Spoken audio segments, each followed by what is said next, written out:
સુરત શહેરના પુણા વિસ્તારમાંથી ફરી એક વખત બાળ મજૂરીના કેસમાં મહત્વપૂર્ણ કાર્યવાહી કરવામાં આવી છે. સુરત શહેરના પુણા વિસ્તારમાંથી ફરી એકવાર બાળ મજૂરીના કેસમાં મહત્વપૂર્ણ કાર્યવાહી કરવામાં આવી છે.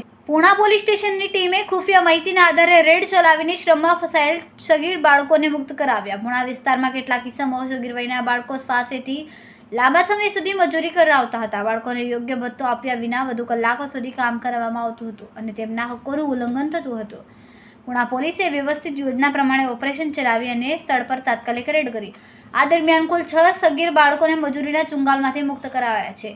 આ કેસમાં પોલીસ દ્વારા દિલીપસિંહ વરદીસિંહ રાજપૂત અને સુરેશસિંહ નાથુસિંહ ખરવડ નામના 2 ઇસમોની અટકાયત કરવામાં આવી છે. બંને આરોપીઓ સામે કાયદેસરની કાર્યવાહી કરી છે. સમય મીડિયા ન્યૂઝ સાથે સુનિલ પાટીલ, સુરત.